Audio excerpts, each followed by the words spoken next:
प्रस्तुत कविता present in absence, जो कि जॉन डन अंग्रेजी के महान कवि के द्वारा जो है कंपोज की गई है। और जॉन डन के बारे में पहले जान लेते हैं कि जॉन डन जो है 1572 ईस्वी में 1572 में जन्मे थे और 1631 में इनकी डेथ हो गई, यानी कि 1572 में जन्म लिया था और 1631 में इनकी मृत्यु हो गई। जॉन डन के द्वारा जो प्रस्तुत कविता प्रेजेंस इन अब्सेंस है, उसमें कवि ने कविता के माध्यम से अनुपस्थिति का मानवीकरण किया है।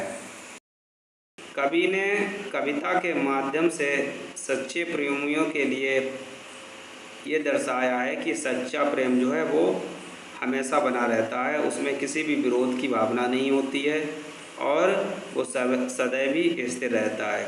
प्रस्तुत जो विचार हैं तो वो यहाँ पर किस प्रकार से प्रस्तुत किए हैं। कवि कहता है कि absence hear thou my protestation against thy strength.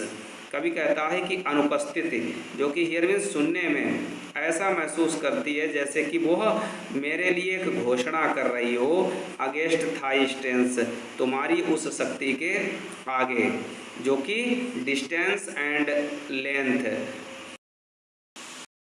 ये वहाँ पर डिस्टेंस एंड लेंथ से तात्पर्य दिया गया है कि दूरी और लंबाई से, यानी कि वहाँ पर जो प्रेयसी है उसकी अनुपस्थिति कितनी भी वो उससे दूर हो, कितनी भी उसका समय जो है वो लंबा हो जाए, किंतु वहाँ पर जो है वो उस उपस्थिति को प्राप्त कर लेता है जहाँ पर उसकी प्रेयसी जो है अनुपस्थित है।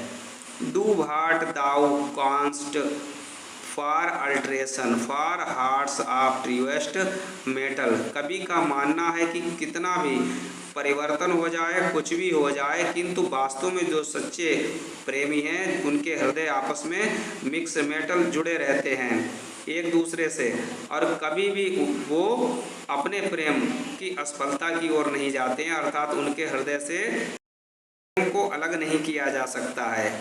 यहाँ पर कवि के जो विचार हैं कि सच्चा प्रेम जो है वो दो हृदयों को जोड़े रहता है और कभी भी वहाँ पर उनकी अनुपस्थित महसूस नहीं होती है। Absence doth join and time doth settle. कहता है जहाँ पर सच्चा प्रेम होता है वहाँ पर कभी अब्सेंस जो उसकी कहता है कि उपस्थिति दर्ज हो जाती, यानी अनुपस्थित को महसूस करते हुए भी वो उसे अपने पास में उपस्थित मानता है और वहाँ पर समय जो है वो भी स्थिर यानी स्थायी हो जाता है। Who loves a mistress of such quality his minds hath found affections ground. कवि का मानना है कि वह प्रेमी जो कि अपनी प्रेमिका के उन वास्तविक गुणों से प्रेम करता है, उसे अपने मस्तिष्क के उन विचारों के धरातल पर पाता है, यानी कि अपने मस्तिष्क के कोने से उसको प्राप्त कर लेता है। Beyond time place and all mortality.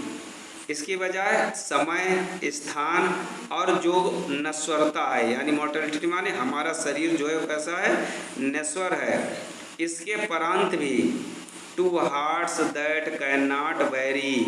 जो सच्चे प्रेम को प्राप्त करने वाले प्रेमी हैं उनके हृदय कभी भी विभक्त नहीं किए जा सकते हैं। वेरी मीन्स उन्हें वितरित नहीं किया जा सकता है, बांटा नहीं जा सकता है। अभी आगे कहता है कि अब्सेंस इज प्रेजेंट, वहाँ पर अनुपस्थिति जो है उस प्रेमी के जो विचार हैं उसके मस्तिष्क के उनके सामने उपस्थित हो जाती है। टाइम डॉथ टेरी, और समय भी चल जाता है। My sense want their outward motion. कभी भी यहाँ पर अपनी प्रेयसी के लिए कहता है कि वो उसे अपनी बाहरी गतिविधियों के रूप में अपने अर्थों में प्राप्त कर लेता है। विच नाउ विच, कभी आगे क्या कहता है कि which now within reason doth been riddled by her secret notion. कवि यहाँ पर जो है अपनी उस प्रेमिका की जो उपस्थित है which now within reason doth win, वहाँ पर वो उसको जीतना चाहता है, प्राप्त कर लेना चाहता है। उसका उद्देश्य क्या है?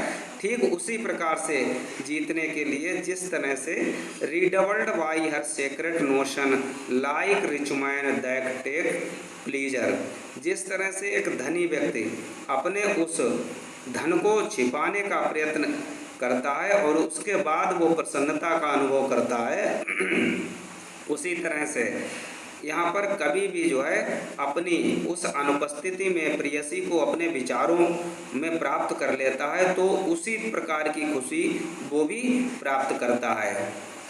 In hiding more than handling treasure by absence is good mean I gain, कवि का मानना है कि जिस तरह से धनी व्यक्ति अपने धन को छिपा करके प्रसन्नता का अनुभव करता है उसी तरह से वो अपनी प्रेयसी की अनुपस्थिति में भी उसकी उपस्थिति को प्राप्त कर लेता है। आगे कवि कह रहा है that I can catch her where none catch watch her, कवि का मानना है कि वह उसे अपने विचारों में प्राप्त कर लेना चाहता है। कहता है कि मैं उसे पकड़ सकता हूँ, वेयर नन कैन बाच हर, कब? जब उसे कोई भी देख नहीं सकता हो। In some close corner of my brain, कवि कहता है कि मैं अपने मस्तिष्क के उन गहन कोनों से, यानी कि उसका जो मस्तिष्क है अपने उस मस्तिष्क में वो अपने मन के कोने से उसे कहीं ना कहीं पाना चाहता है। And I embrace her and किस हर, वहाँ पर कवि कहता है कि मैं उसका आलिंगन करना चाहता हूँ, एंड किसर मीन्स और उसे चूमना चाहता हूँ, and so enjoy her and none miss her, कवि कहता है कि वह उसकी प्रेयसी की अनुपस्थिति में भी उसकी उपस्थिति को प्राप्त कर लेता है और उसके साथ जो है आनंद प्राप्त करना चाहता है और वह उन क्षणों को कभी भी गंवाना नहीं चाहता है। तो इस कविता के माध्यम से कवि ने ये सजेशन दिया है कि सच्चा प्रेम जो है वो हमेशा हर परिस्थितियों में प्राप्त किया जा सकता है। उसका कहना है कि वास्तविकता में किसी प्रेयसी को प्राप्त करने की अपेक्षा यदि वो उसे मन से प्राप्त करता है तो वो उसके लिए कहीं भी श्रेष्ठ है।